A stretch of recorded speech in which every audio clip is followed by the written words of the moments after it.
करनाल में देश के अन्नदाताओं और देश के भाग्य विधाताओं के बीच सीधी लड़ाई जारी है। 4 दिन निकल गए। करनाल सचिवालय के बाहर आंदोलनकारी किसान जमे हैं। सैकड़ों किसान और उतनी ही बड़ी संख्या में पुलिस आमने सामने है। कुछ दिन पहले करनाल में हुई हिंसक झड़प के आरोपी एसडीएम की निलंबन की मांग पर किसान डटे हैं, तो पुलिस का घुड़सवार दस्ता भी इलाके का पहरा लगा रहा है। किसान अड़े हैं, उतनी ही अड़ियल सरकार को अपनी मांगों पर राजी करने में। दिल्ली बॉर्डर के बाद आंदोलन का नया मोर्चा खोलना जोखिम भरा है, लेकिन राकेश टिकैत कहते हैं कि धरना अनिश्चितकालीन है। जब तक मांगे पूरी नहीं होंगी, किसानों का धरना चलता रहेगा। दवाई मुजफ्फरनगर में नहीं देखी भाई, जो दवाई मुजफ्फरनगर में दी, भीड़ की दवाई दी, अभी यही भीड़ की दवाई वोट में तब्दील होगी। क्या इस तरह की महापंचायतें अलग अलग सब जगह होंगी महापंचायतें, पूरे देश भर में होगी। यहाँ हरियाणा में तो इलेक्शन है नहीं, तो यहाँ भी तो पंचायत हो रही है, सब जगह होगी। करनाल आंदोलन को अलग अलग संगठनों का समर्थन भी मिल रहा है। सर्व कर्मचारी संघ हरियाणा और नगर पालिका कर्मचारी संघ के बाद सूबे के वकील भी समर्थन में उतर आए हैं। करनाल में बैनर लेकर वकीलों ने मार्च निकाला। इस बीच हरियाणा सरकार के रुख में नरमी के संकेत मिल रहे हैं।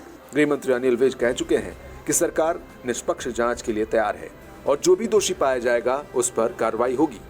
करनाल में मोबाइल और इंटरनेट सेवा भी बहाल कर दी गई है।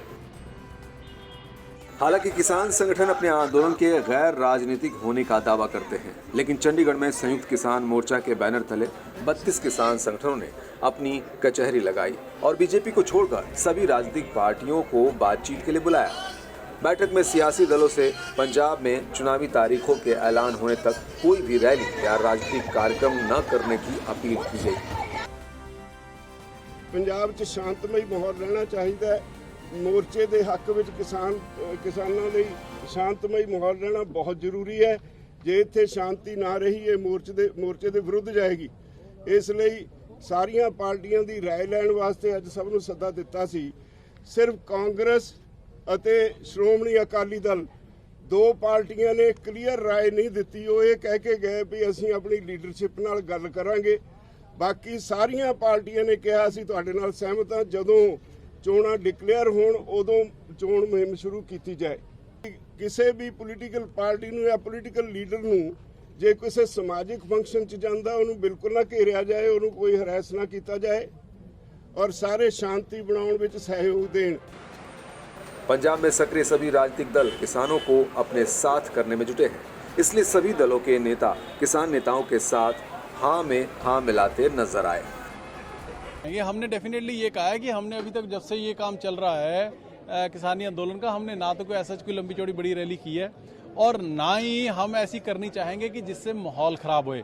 बट हाँ डेफिनेटली यस, अगर बाकी पॉलिटिकल पार्टियां या पंजाब सरकार 2022 को लेके कैप्टन अमरिंदर सिंह आज पौने 5 साल के बाद अगर शुरू करते हैं, तो अगर वो जाते हैं तो हम लोगों को भी राइट होना चाहिए, अगर हमको रोका जाता है तो उनको भी रोका जाना चाहिए। ये एक इक्वल प्लेटफॉर्म है, वो सबको मिलना चाहिए। हम भी चाहते हैं कि बड़ी रैलियां जो है वो कहीं ना कहीं अगर संयुक्त मोर्चा ये चाहता है जिससे माहौल खराब हो, टकराव की स्थिति पैदा हो, ऐसी सिचुएशन जो क्रिएट नहीं होनी चाहिए। और हम भी पार्टी प्लेटफॉर्म पे रख के ये उनसे डिस्कस करके जो इनको कन्वे करें। हालांकि ये बात अहम है कि अकाली दल ने साफ कहा कि वो कोई राजनीतिक रैली ना करे, ये मुमकिन नहीं। हाँ, अगर किसान संगठन चाहे तो पार्टी के कार्यकर्ता अपने बैनर और झंडे के साथ किसान आंदोलन में शामिल हो सकते हैं। पंजाब का माहौल ठीक रहे, किसान आंदोलन को किसी तरह की क्षति ना पहुंचे, वो सारे हमने जो अपनी ओर से सजेशन दे सकते थे वो भी उनको दिए। उनको ये भी बोला है कि अगर आपका कोई बड़ा प्रोग्राम है आप हमें बताइए, हम उसमें एडजस्ट करेंगे। हमने ये भी बोला है कि अगर आप चाहते हैं कि महीने में कोई दिन फिक्स करना है तो हम अपने वर्कर वहाँ भेजें, वो भी हम करने को तैयार हैं। लेकिन साथ साथ में पॉलिटिकल एक्टिविटी, क्योंकि इलेक्शन ईयर है, ये एक नेशनल मूवमेंट है, तो जब दूसरी स्टेट्स में सारा कुछ चल रहा है तो फिर पंजाब में भी ये चीज़ें जो है सामान्य चलनी चाहिए, क्योंकि डेमोक्रेसी को स्ट्रेंथन करना सबकी ड्यूटी है। नए कृषि कानून बनने के बाद से अकाली दल पर किसानों की नाराजगी कम नहीं हुई। बीजेपी पर तो हर जगह गुस्सा बरस रहा है, लेकिन कांग्रेस और आम आदमी पार्टी भी किसान संगठनों का दबाव महसूस कर रहे हैं। यानी बंगाल के बाद यूपी और अब पंजाब में भी सियासी जमीन पर हलचल पैदा करने की कोशिश हो रही है। चंडीगढ़ से सत्येंद्र चौहान के साथ रिपोर्ट।